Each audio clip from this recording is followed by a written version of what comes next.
starting to show up in a visible fashion, and we're also going to get to a giant food crisis here. All of this is coming to head at the same time as the dollar dying, and the powers that be are making their strange moves with the swine flu et al. And we have to acknowledge one thing there, that there is some, if you are granted certain assumptions, the idea that you could eliminate the Great Depression by killing a lot of people off sort of makes sense from their viewpoint, because it's instant demand destruction in what they may think of as a closed environment. And so in that sense, that's sort of another reason that they may try this kind of thing, in spite of the fact that they really do need a larger populace than they think. In any event, though, that's the beginning of all of this is probably days away. Our first initial blip on the radar for greater visibility on the economic stuff starts on August 16th, and it's sort of a little bubble that goes up to about the 22nd. We should get some visibility on what's been going on in the background here relative to derivatives and interest rates and financing and so on. That'll start us off to a real ride this fall. And in the midst of all of that, we have the food crises coming as the grain crops collapse due to climate change, and we have the shipment issues starting to collapse due to the dollar, et cetera, and this will be pretty much global. It's during that period of time that I worry about nut jobs going crazy, like that fellow in North Korea, or the other nut job in Israel. That they just might decide, okay, the economies have crashed, we don't have to worry anymore, we can go about our business as violent nut jobs and unleash war on people. And other than that, and getting through the I like that. Other than that, the only thing we really have to worry about is what's going on with the sun these next couple of years, because even the scientists are out now, the ones that they've trot out to answer all the questions are coming out saying, we kind of misjudged the solar cycle by a factor of 20, and we just don't have a clue as to what's going to happen. And that's rather worrisome. None of the sunspots are showing up. We're into a drought of sunspots, which I understand from my idea of the big squeeze, that the way the sun would react if there was a giant magnetic field around it is very much the way that a plasma fusion ball reacts inside what's known as a tokamak, or a magnetic field of a particular kind of construction. And you can squeeze it, and in fact it becomes quiescent during that period of time, because everything is like all jammed together and there's no room for movement. The really nasty time is when you release the magnetic field and allow it to go back to normal. It will have a tendency to overcompensate. And that appears to be 2011 to 2012 relative to how NASA is thinking about it. Again, I don't know why they would care about reducing the populace unless they were particularly afraid that once they went into their bunkers, we might be too many of us up here, and we might dig them out, something like that. But, or they couldn't come back out. But I don't think that their plan is to just stay in bunkers. That doesn't make any sense. That doesn't, but there's a ton, really huge amounts of linguistics to support that is one of their ideas of thinking. But it has to be a temporary, doesn't it? That's my understanding, that, after 37 days underground and removed from contact with the sun in all respects with enough dirt on you, menstruation stops for women, so it's not a multi-generational solution. Right. So at best, it's, you can only really stay there for a couple of years. You just can't provide the environment you need up here on the surface. So, on the other hand, it doesn't appear that they're aware of that, because the level of understanding I've got in the reports are just huge. You see, for instance, that government contracts are let, and they're buying up all kinds of material and putting it in drums and trucking it off into caves. And so it's like, well, there doesn't really seem as though they're going to be too temporary.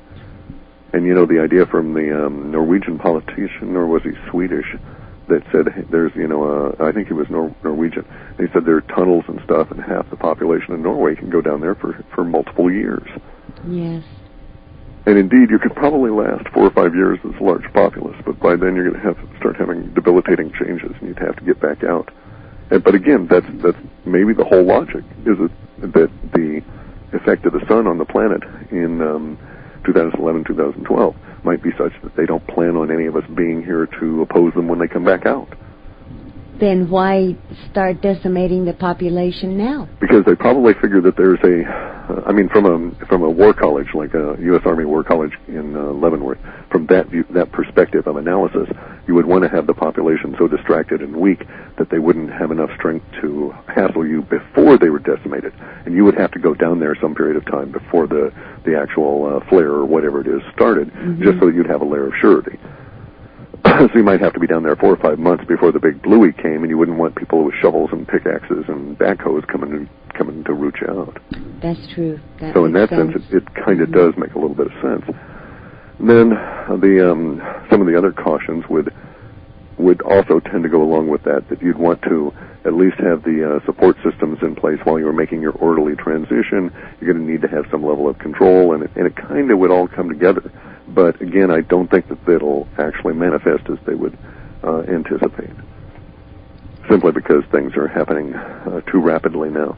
And we are, unfortunately, we are seeing a lot more reports from our global coastal event kind of, or phenomena kind of thing show up.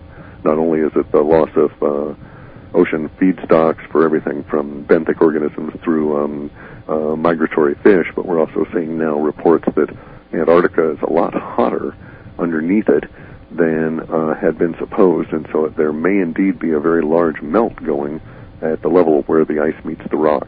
Not a very good sign at all. Yes.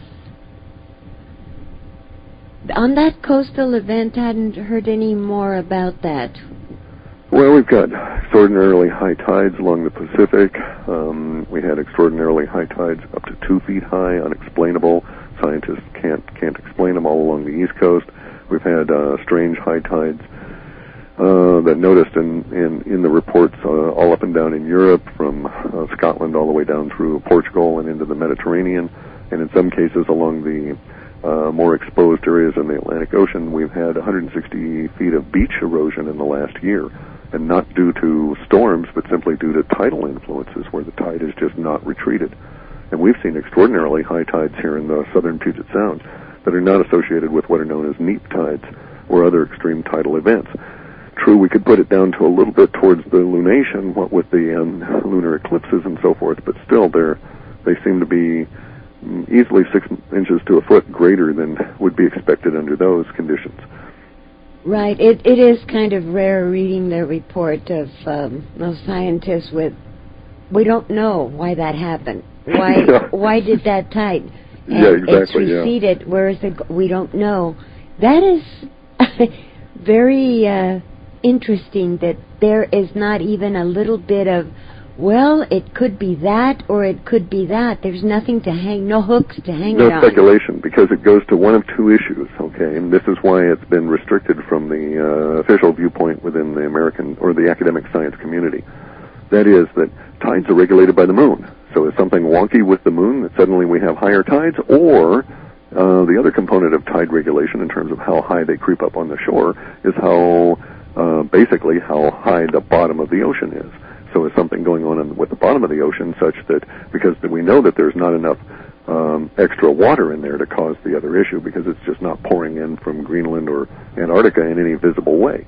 True, we've got a higher than usual melt, and the Arctic is also melting, but nonetheless, we have yet to see a critical mass that by itself, just on water level from the ice, would raise the tides up.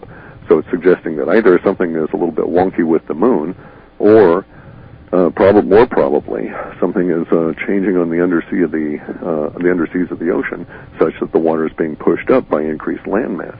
And we actually have evidence to that. The Tonga volcano that got so large it spewed above the ground, and now we're having all these earthquakes on a serious way. 6 and 7.0 is pretty much as we said, that we'd get past midsummer, and then it just wouldn't matter anymore trying to keep track of 6 and 7.0 earthquakes. There's just going to be so many of them. And this may go towards the idea that the Pacific plate is going to crack. And then this gets into some really screwy stuff, right? Because there's all these theories about the planet, but basically, I'm not of the opinion that there's molten metal in the middle of the planet Earth. I think that what is in fact down there is this stuff called plasma, which is a form of energy, and that indeed plasma can generate magnetism, whereas molten metal cannot. Once you get molten metal hot, it loses its ability to hold a magnet.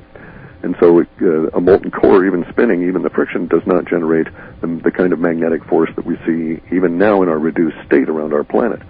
So there's evidence that it could be plasma. If that's the case, then you would have to acknowledge that perhaps this is one of those issues of what's called the plasma expansion model, which is to say that matter literally comes into existence in the middle of the sun and in the middle of all the planets and so forth, and that Earth is in the process of growing. And that growth event is not going to be necessarily unviolent. It'll be rather shaking us the whole time, and it would make sense, too, with the cracking of the Indo-Australian plate in support of that idea. And if that is the case, then the next thing that would be likely to occur would be the cracking of the Pacific plate to some probably very great and horrific degree. And basically what it is like is insects, as they grow, they have to molt and shed their skin, their external carapace, the harder part of the tissue. And then they're soft for a few days, and then they're larger as they grow. And basically it's that kind of molting process, only Earth can't molt. And so what we end up having to do is to crack our hard shell in order to allow new material to show up between the cracks. And this there's some validity to suggest that this is indeed the way that universe might work. And if that's the case, then Earth's going to get a little bit larger here, likely a little bit larger around the equator, and it also accounts for the internal heating, which would be causing the poles to melt and all the glaciers to melt, and it also would account for the heating that we're seeing on all the other planets, because we're all being squeezed magnetically as we're basically creating new material inside each and every one of them. The effects should be the same everywhere. They pretty much are, in the sense of the observable facts from all the other planets in our solar system. So there's actually a serious amount of evidence that suggests that the current pattern of large earthquakes should accelerate, and perhaps sometime in the very near future, and that's a guess, anybody's guess from a few months to a few years, but we should see something on the order of the Pacific plate crack.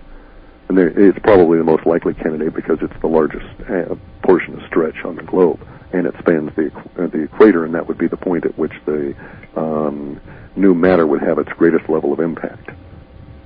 Oh, that is fascinating. It is.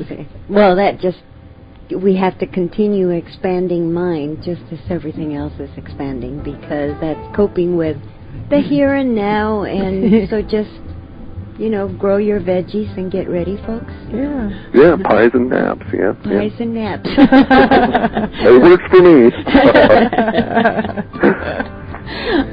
Okay, well, that's it, huh? Yep. Oh, darn. Boy, darn, yeah. Yeah, darn. We could go all day with you. This is just so interesting. Well, if you give me enough coffee, I can, too. But I tell you what, we'll do it again. Okay. We shall. Thank you, Clif.